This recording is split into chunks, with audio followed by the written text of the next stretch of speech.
Restoring Men in History. And we're going to go through a John Daniel Davidson piece where he summed up kind of the Tucker Carlson, Mike Benz interview. And we may show you a few clips of the Tucker interview. Very good interview. I watched it. If you're concerned about freedom, tyranny, free speech, the First Amendment, the Constitution, these are important things to know what's going on, because we need public discourse in a republic and we need free speech, and we must peacefully stand for it, ladies and gentlemen. So let's get on with censorship, and we'll put the title up here, Government-Backed Censors, and there you can see the rest of the title, Federalist.com, John Daniel Davidson, February 20th, 2024. You can read the title there. Benz, Mike Benz. He has a term that he calls out, and you can call it many things, but he calls it military rule through an online censorship industry in the United States. And he's going to lay this out through this piece, and along with John Daniel Davidson here. He lays it out in detail, stating how corrupt and tyrannical the U.S. defense and foreign policy establishment has become. This is important to know for your freedom and how to stand peacefully. If you like this message, please like, comment, subscribe, and hit the notification button. Thank you.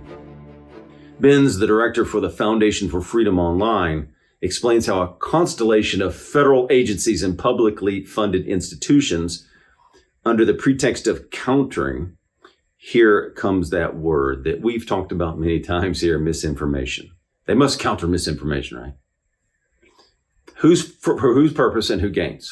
As you go through this article, think who gains, who's benefiting, who's it shutting down, who's it harming, what's happening with the elections, how is it harming elections?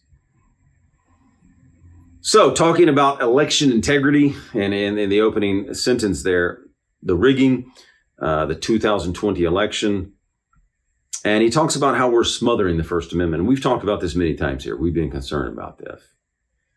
Through massive state-sponsored censorship, 2020 election and COVID-19, we've also talked about that. You saw the super narratives going across that they would not allow dissent, right? And in a republic, you've got to have an open discussion. We, the people, reign, right? Not the government. The Constitution was created to also restrain the federal government, because what? Men are not angels, right? According to Madison. They were the two most censored events in human history. We've talked about it. Think back on the doctors that were censored, the medications out there. Think of everything that was censored during the election and during COVID. How they wanted to create the narratives, and you had to follow them. And they would shut anything down, and shut many people down who didn't agree. I had friends shut down that didn't match those narratives. If you wanted to talk about election integrity, hey, mail-in ballots, is this fair? Is this right? You know, we have to be able to have disagreements in America, still like each other, but disagree. And they have to be in public forums, and they have to be everywhere. So we have to be able to disagree and talk about mail-in balloting and election integrity. He goes on, 2024 is shaping up to be the same, thanks to the emergence of a federal censorship industrial complex. Well, we know, we saw it.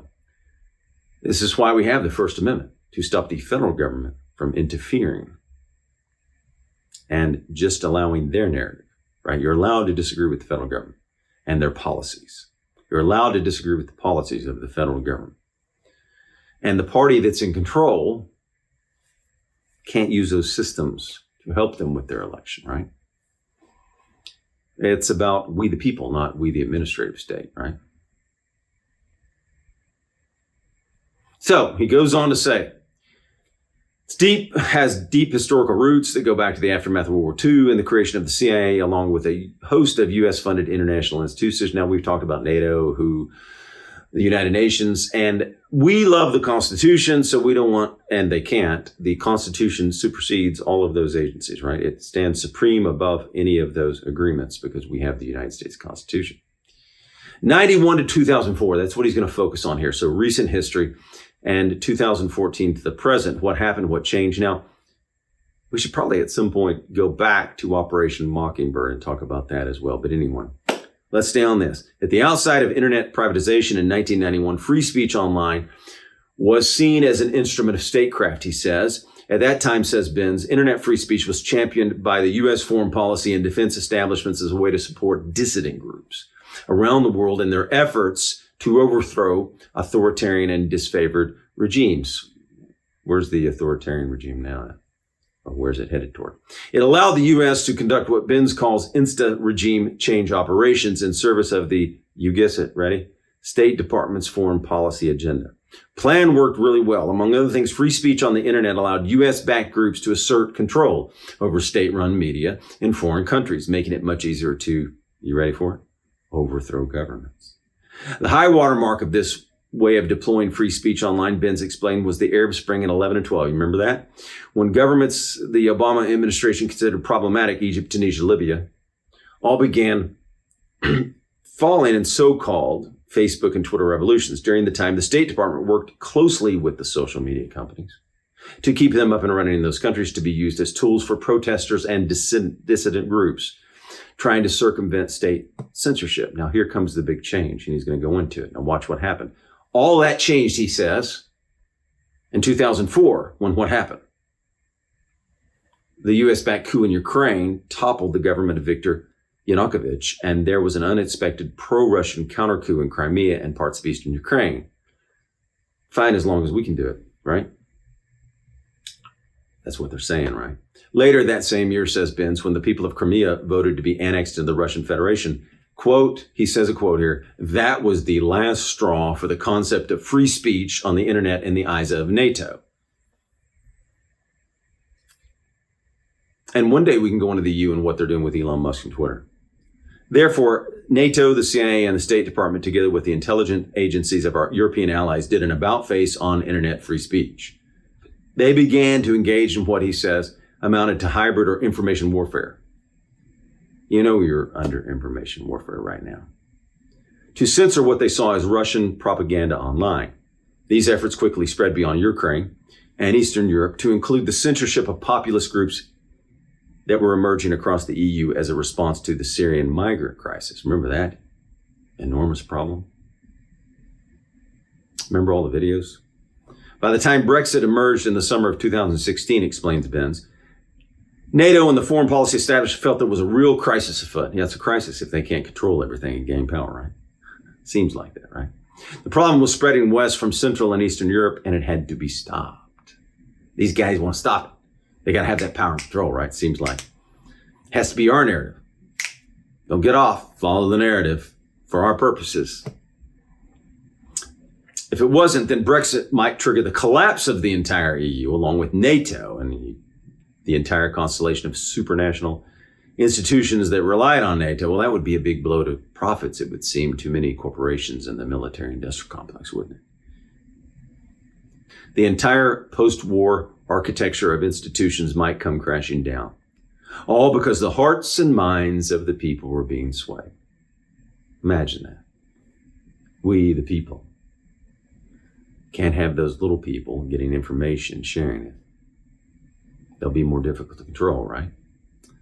Going on, so went the thinking anyway. As far as the national security establishment was concerned, citizens were being swayed by Russian and far-right propaganda, and they wouldn't have that, would they? Can't have that. Got to be in control, power control. So he goes on to say what he's describing as military rule, Mike Benz says. It's the inversion of democracy, he says. Under these circumstances, free speech was the last thing that could be allowed to flourish online. Censorship became what? The order of the day for them.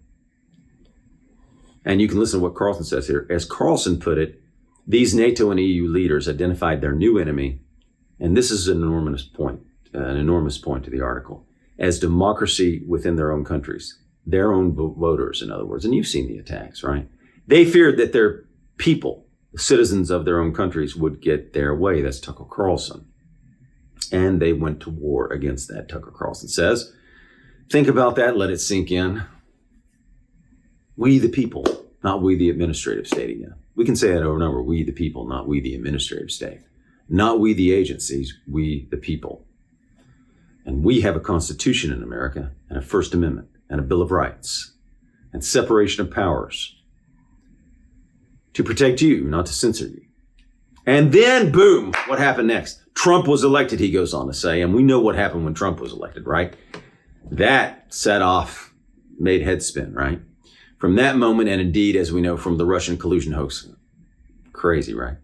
Even before Trump was elected in November 2016, the U.S. foreign policy and defense establishments, which had done so much to censor and weaponize the internet overseas, turned their attention to where? Where did they turn their attention? To you, the American citizens. A threat to freedom. We don't want to forget this ever. It's about the freedom of your children, the freedom of you. Initially, their predicate for domestic surveillance was Crossfire Hurricane.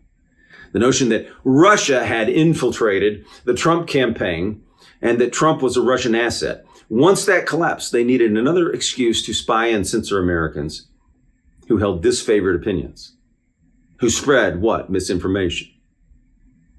To put it in the parlance of the censorship industrial complex.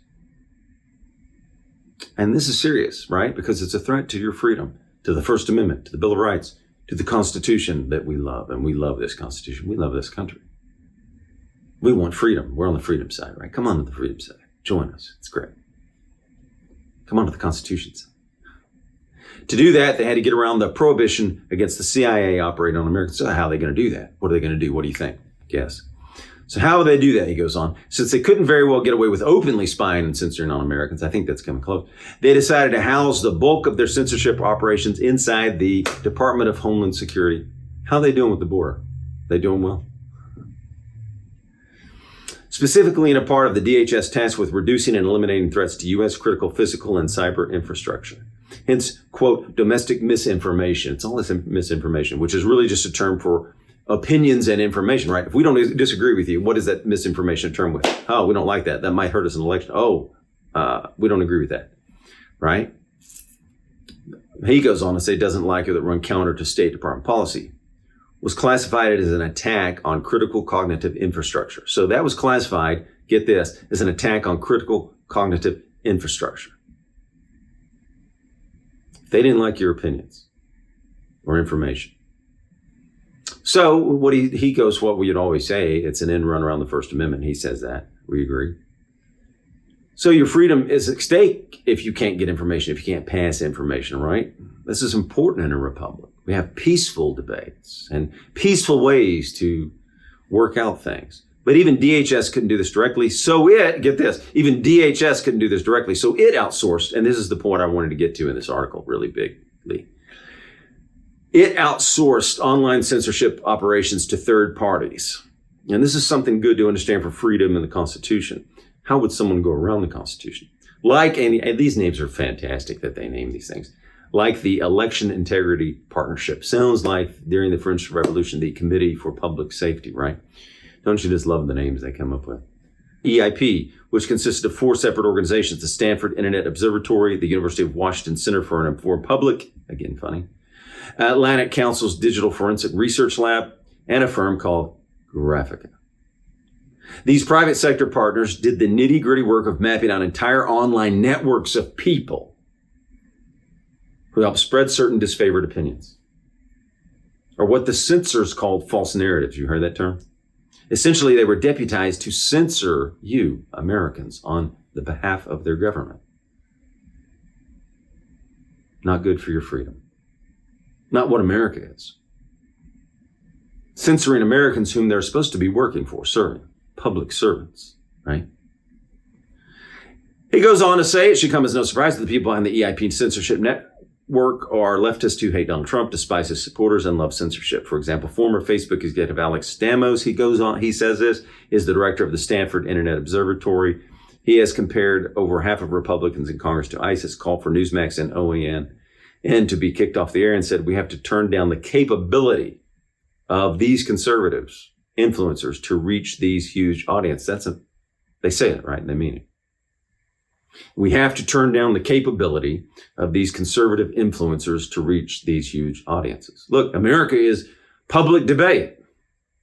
That's how a republic gets along well. That's how you work out your differences in public debate. His views are typical among the managers of the censorship industry. These managers and the partners inside the U.S. government went about their task with gusto. He says, including a 7-month pre-censorship campaign ahead of the 2020 election. This is huge. Any content challenging, and this is big, right? Because we want free, fair elections, right? And you want to have trust in the election, right? We're a republic. So when the people don't believe in the elections, don't believe they're free, you have a problem. Watch. Any content challenging public faith in mail-in ballots. We need to have a discussion. We need to believe in the system. Early voting, ballot drop boxes, was flagged for violating new rules about delegitimizing elections. That's amazing. And that's something we need to talk about.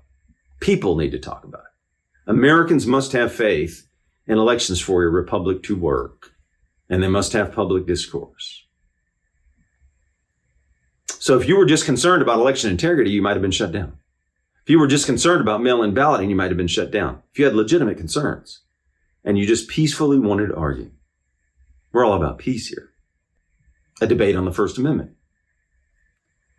Going on, the censors, along with the government, had strong-armed the social media companies into adopting these rules, as documented in great detail with the Twitter files. I think we talked about the Twitter files. So I think we need to come back to them. But anyway, they were, you found out what happened there. Indeed, the Twitter files exposed a massive effort by the federal government, and this is court cases going on right now about it, which we did discuss in the court case.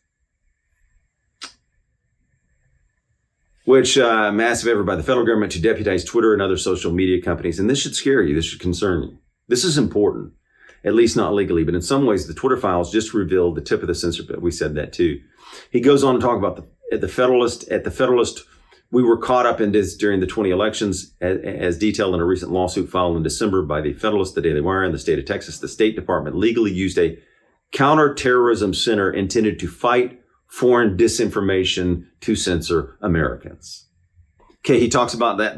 We at the Federalists were caught up in all this during the 2020 election. As detailed in a recent lawsuit filed in December by the Federalists, the Daily Wire, and the State Department illegally used a counterterrorism center intended to fight foreign disinformation to censor Americans.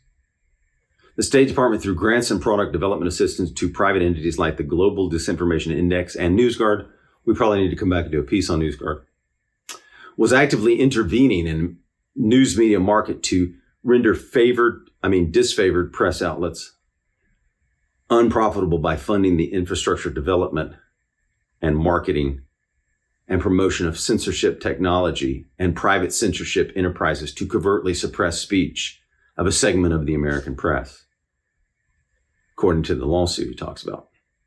In the Federalist case, it meant the federal government was using cutouts like NewsGuard to throttle his reporting and commentary off the Federalist during the 2020 election.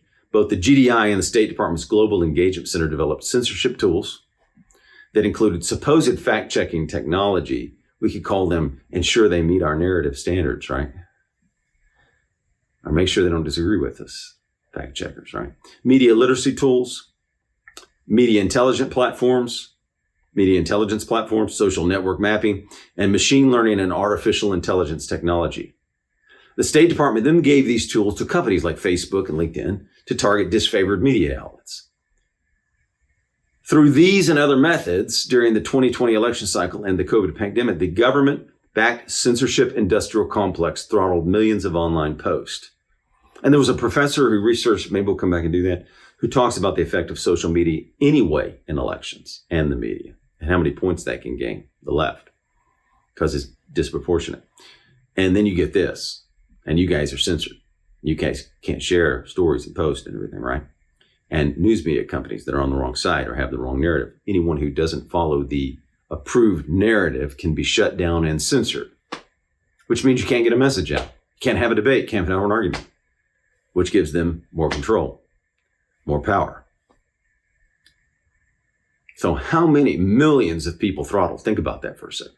Let's go back and just throttled millions of online posts. Think about millions of online posts going around. You're sharing. You think you're getting somebody in the, it's not. Throttled millions of online posts. It's a big deal.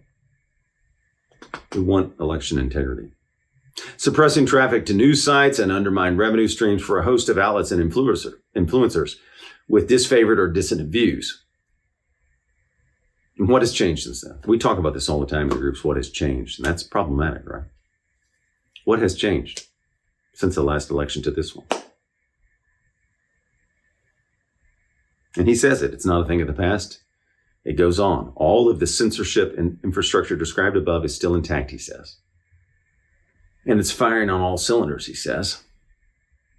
The censorship industrial complex is even more, and we talk about this, it's probably more. We talk about this too in the groups. We say it's improved, right? If no one, as Jeff would say, if no one's ever punished for it, that's a problem. And what I like to say is also, if no one's punished for it, they will go bigger, right? Probably. Just last week, Meta's president of global affairs, Nick Clegg, boasted on CNBC, get this, that he currently has some 40,000 employees. What do you think these guys are doing? And girls, which is nearly 60% of Meta's entire workforce. What do you think they're tasked with? Tasked with censoring speech on Facebook, Instagram, and WhatsApp. That's amazing, right? That'll have a big influence. Remember how many employees Elon Musk got rid of? He got rid of a lot of the censorship people and saved a lot of money from that. Look at the cost of censoring to a company. You got to have a real agenda to want to censor or be pushed into it or have both, right? 40,000 employees censoring. You got to have a real interest in public policy and elections and whatever, and the narrative that you want to push to invest that much to determine policy and determine your ideology and determine whatever you're trying to do. Clegg also claimed Meta had spent about $20 billion, that's $20 billion, including $5 billion in last year, on the censorship efforts. What he called election integrity, and that's always funny. These terms always crack me up that they use. What does it mean in practice? We don't have to guess. Remember that Facebook, and we've talked about it, censored the Hunter Biden, we talked about this too, censored the Hunter Biden laptop. At the behest of whom? An agency, right? The FBI. With 40,000 employees now charged with censoring hate speech. How would you like these people in charge? Determining all of it. And hate speech is another whole thing. We should come back to it. Ensuring election integrity, we can be fairly certain that if another Hunter Biden laptop story comes along, it will be quashed. Why is exactly is it's not merely a partisan preference for ensuring Democrats stay in power, but something deeper and more insidious, he goes on to say. To circle back to Carlson's interview with Benz, it's because the national security state, and this is an important point in this piece that we want to get to, has come to regard democracy not as the will of the people, not as the will of you, the people, we, the people, expressed through elections. But he says this, as the constellation of government agencies, government-backed institutions, corporations, media outlets, and nonprofit groups. Protecting democracy, in this view, means protecting these institutions from the people they were meant to serve. And that should concern all of us, right? We're on the freedom side, right? We want more freedom, not less. As Ben says at one point, the relationship between the managers of the American empire and the citizens of the American homeland has broken down, and that has played itself out in the story of the censorship industry. That's not what the majority of the ratifiers and founders wanted, right? So he goes on to say, all of this seems complex and dense. Here comes the huge point. Those who have power don't want to be held accountable by the unwashed masses. Jeff would agree with this. You've seen the attacks on people who don't follow the narrative. But it's our republic. It's our country.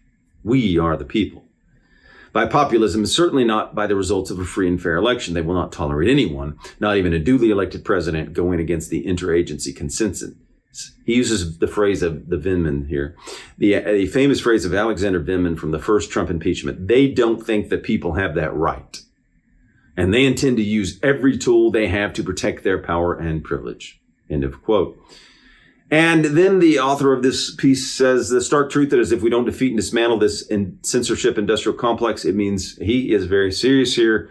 He believes it means the end of our republic and the rise of a tyrannical military rule in the United States. Now, you could use many terms for this, but let's just say this. It will lead to more tyranny and less freedom, right? And he goes on to say there's a hybrid war being fought mostly online, but with real-world consequences that are every day becoming more obvious. We have to win to save our country.